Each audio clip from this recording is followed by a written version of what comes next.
And Al Michaels, who will call Super Bowl 49, sitting in the chair. We'll talk to him in a moment. David Ferretti is still on campus here. Rich Eisen from the NFL Network joined us, as did Mike Krzyzewski earlier in the program. Paulie, I'm noticing that Al Michaels has mud on his shoes. Mr. Michaels? Yes. So if you would clean off Al's mud on his shoes, that would be nice. Here. See? You know, full service here, Al. Full service. Dan, I thought you were a major star. Yeah. Okay. Meanwhile, what are we doing in Bob Baffert's barn to do this, what this is show? This is crazy. We created our saloon here. You know, I went to school at Arizona State many moons ago, and not far from here is Turf Paradise, the racetrack. And I had a professor, his name was Gordon Jones, who would go on to become a racing handicapper for the L.A. Herald Examiner before it folded. And I would get to class a little early, and we'd go over the racing for him. And if we liked something in the Daily Double, he would let class out about 20 minutes early so we could drive out here and bet the double. So this is old home week. Yeah, this is great.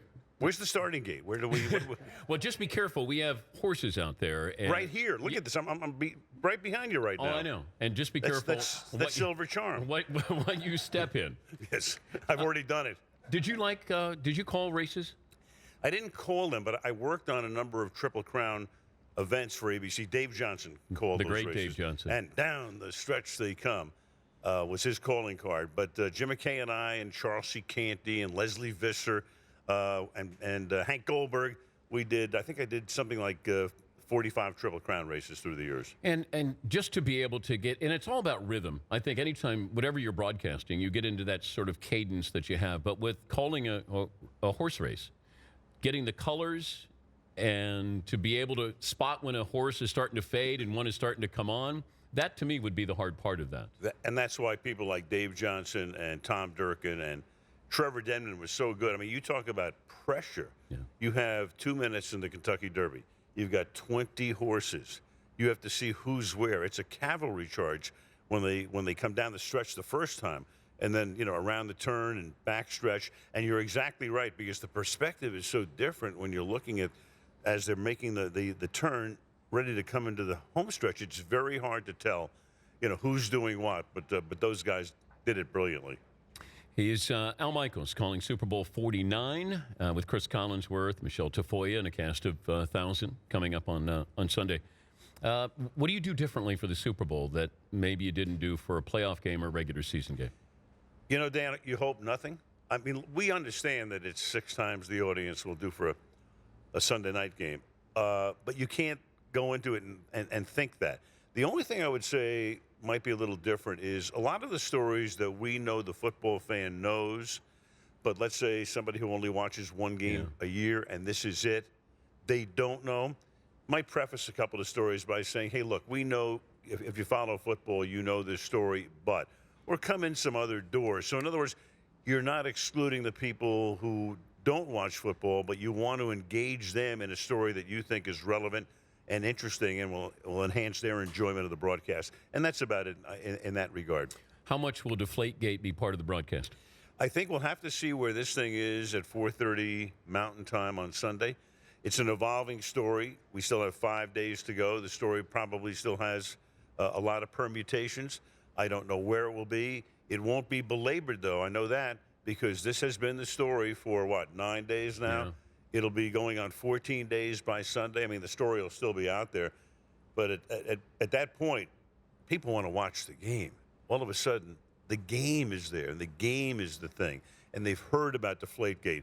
And I'd say the only time we would delve into it to any extended length would be if something brand new had happened that day. I just think the NFL mishandled this because they let it get out. A lot of times, I think commissioners, look, I understand the whole transparency here that the NFL is trying to give you, but they weren't transparent on other things like Ray Rice. But now you're going to be transparent and tell me, oh, we missed 7 calls in the Cowboy-Lions game. Now we get transparency on this. This should have been, I think, stopped by just giving a call to the Patriots. We're hearing this. You keep this in mind. We're not accusing. Let's just make this go away and let's move on from it. I don't think the media allows anybody to be transparent these days because some of what they report is 1,000% right. Some of it is 50% right. Some of it is dead wrong, but it's out there. Yeah. And that's, I think, why Bob Kraft did what he did yesterday. Because instead of playing defense all the time and answering the same questions and over and over and over, we know what Bill Belichick did on Saturday with the scientific analysis and that. And I think Bob, that was a preemptive move yesterday. I thought that was a very interesting and fascinating statement that he made. I'm sitting in my room watching this thing, and I was stunned. But I thought, you know what? That's the right thing to do right now. Otherwise, this story just doesn't go away. It's the only question that gets asked, and all week long, Belichick's going to simply say, it's on to Seattle. But I think Kraft went out there and preempted it. And of course, the thing now is, and I'm knowing him and knowing what he said, and to go out there on the limb like that, he must very strongly feel 100% that there's nothing behind the scenes here, because if there is, then you have a whole other thing coming out the back end. He's Al Michaels calling Super Bowl 49, joining us in our saloon here, not too far from University of Phoenix Stadium here. If you look at Tom Brady's career, and I brought this up earlier, is it possible he's had a more impressive career than Joe Montana's from the standpoint of how many Super Bowls, not that he's won, but how many that he's gotten to? So that level of excellence of just getting to the Super Bowl, he's won 3. Is that more impressive than Montana going 4-0? What do you like? Do you like strawberry shortcake or lemon meringue pie? I mean, 2 great desserts, 2 great quarterbacks. I always find it very difficult to say, was this guy better than that guy? They're both pretty terrific. But just impressive. I just look at the resume, not attaching the name as much as look at what they accomplished. Because I think what Jim Kelly did in the Buffalo Bills is never going to be equaled again.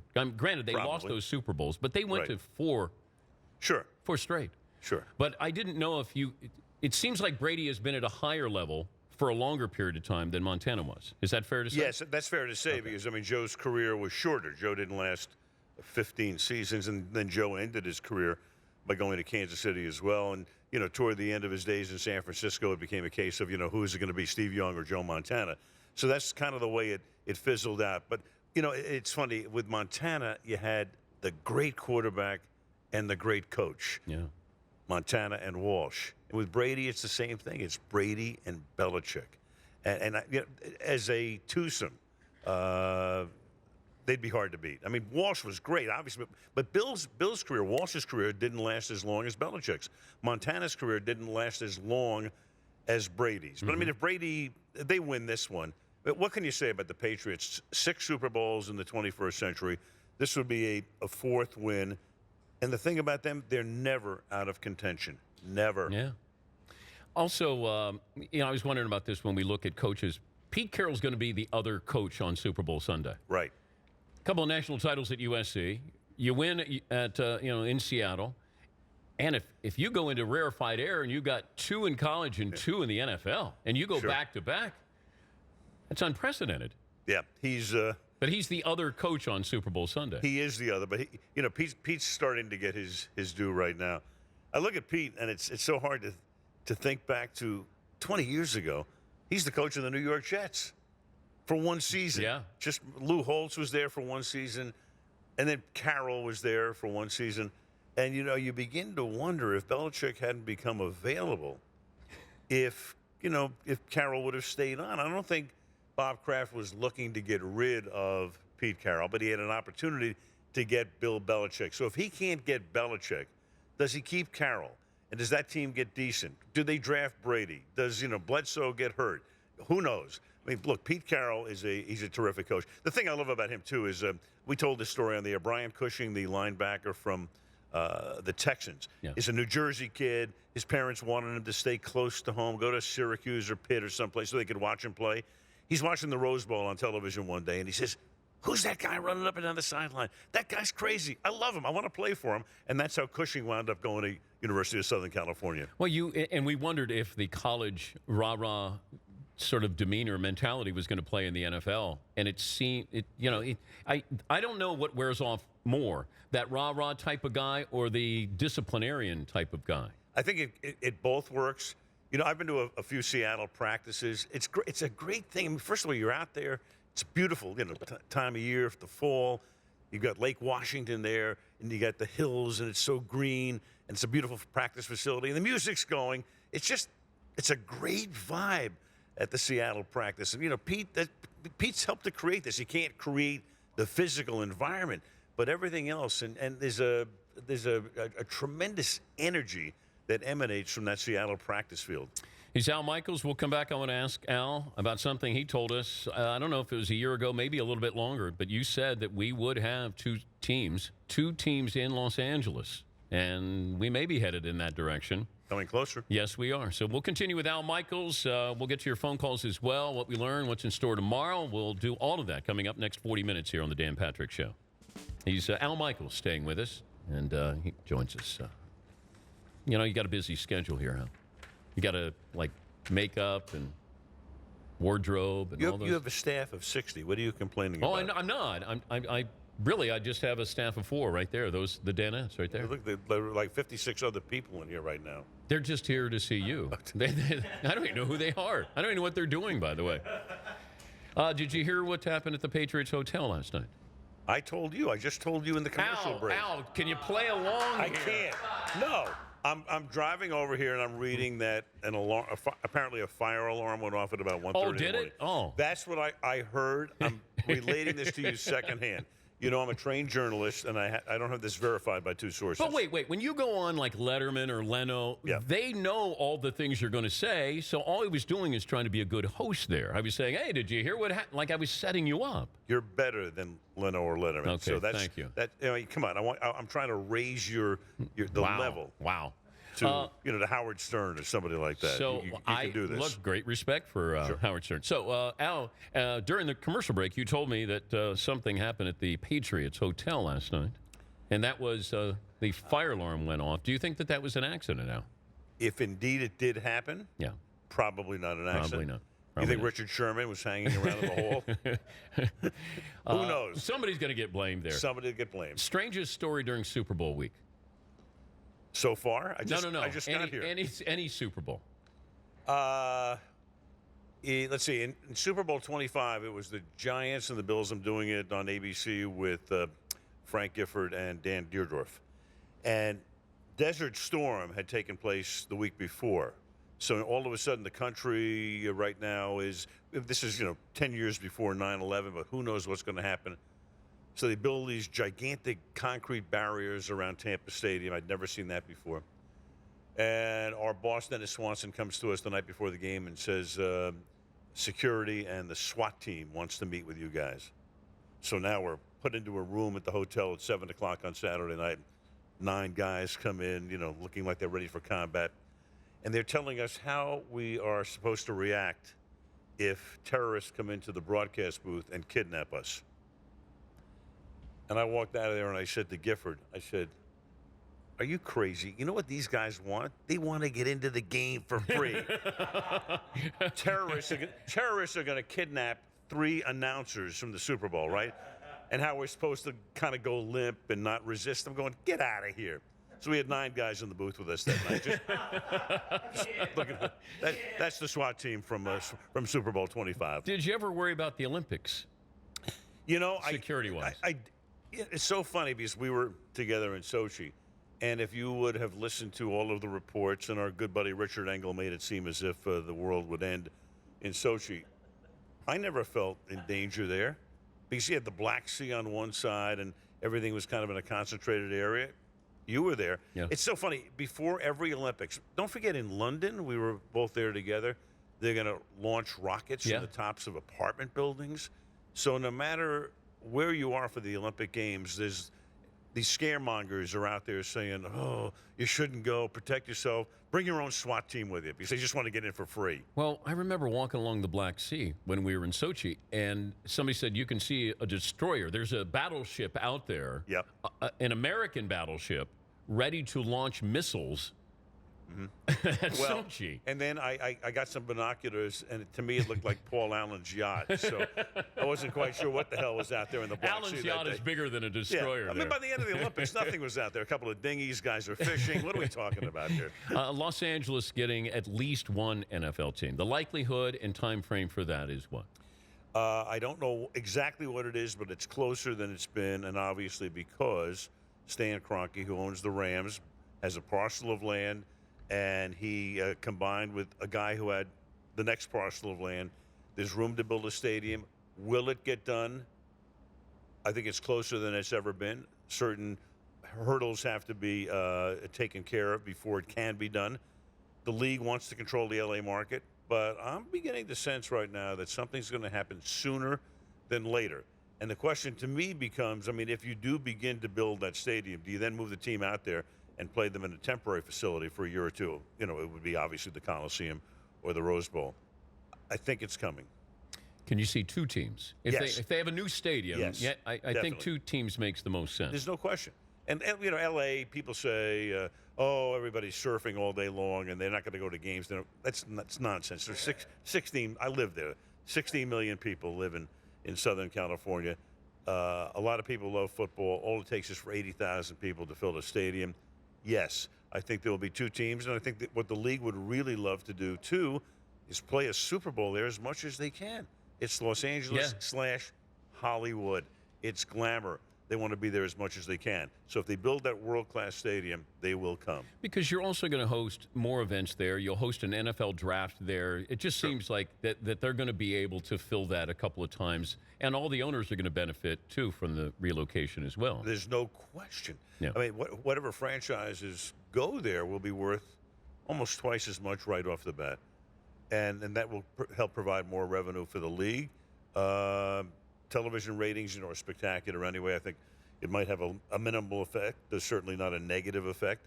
But it's so hard for me to believe. It's over 20 years since LA's had a franchise. Yeah. Think about that. LA has 2 hockey teams and no football teams. Go figure. Do you think San Diego is the other team? Might be. I think Dean Spanos, who owns the Chargers, has tried for years and years to get a new facility built. Qualcomm Stadium is a relic. We know that. I keep hearing, San Diego is now involved. These stories come out every time it looks like a team may go. St. Louis is now talking about a new stadium along the Mississippi River. You know what? I don't know what's real and what's not real at this point. How many Super Bowls will this be for you 9 that you've called? Well, 9 play-by-play, and then I did the pregame show on the Montana Marinos Super Bowl back in 1984. What do you think your last event will be? I hope it's not Sunday, Dan. I hope it's not. That's a very good question. I can't answer. I don't know. What do you want it to be? I'd like it to be my grandson playing in the National Hockey League. And he's a pretty good little. My grandson is 8 years old. He plays on a line in between Dustin Brown's son and Justin Williams' son in Los Angeles. Dustin is the captain of the LA Kings, and Justin Williams was the MVP of the Stanley Cup playoffs. And here's my little Nate playing in between these guys. Have you ever called one of his games? In my head, but I'll go down there and just watch him play. It's It'd hysterical. be nice if you did play-by-play and recorded it. Yeah. For him. That's a great idea. I will be doing that within the fortnight. No, that'd be great. You know what fortnight means, Yes, right? I do. Yeah, okay. Yes, Just I wanna do. make sure. Your favorite Super Bowl memory? Favorite Super Bowl would have been 43, Arizona against Pittsburgh. The game was so fantastic. No. Just so great. James Harrison, 100-yard interception return at the half. Almost gets tackled 8 times. If he gets run out of bounds at the 1-yard line, the clock expires. You can't even kick a field goal. And then Santonio Holmes makes that amazing catch. Roethlisberger's throw was pretty good, too. Pittsburgh comes down the field, wins the game. Phenomenal game. And as it turned out, too, it was John Madden's last game. I didn't know it at the time. Walked out of the booth. I thought, John was at the top of his game. He'd keep on going. But 2 months later, John said, that's it.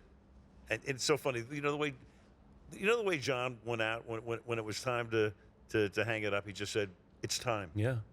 It's time. I watched, and it was a great memory for me. I handed out the Super Bowl trophy, but I watched the final 2 minutes with Steve Young on the sidelines, Hall of Fame quarterback, critiquing Roethlisberger running the 2-minute drill, and Steve just had running dialogue. And he said people don't realize how great that 2-minute drill was that Ben pulled off there, and then for the game winner in the corner. Agreed. And I think he converted maybe 3 third downs It was tremendous, and it was clutch, and everything was right on target.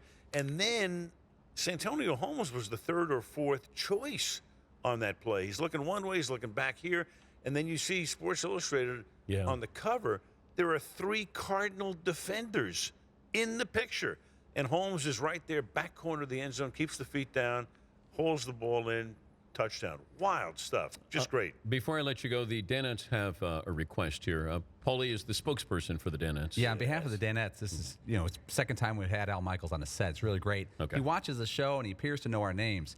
We're not going to hang out with Al Michaels, Sochi. We're not going to dinner. We know this. Yes, that's true. We're coming to grips with. Can you take a picture with us at this bar, and we could pretend that you went out for drinks with us? And just would you just... Can you do that now? $50? $50.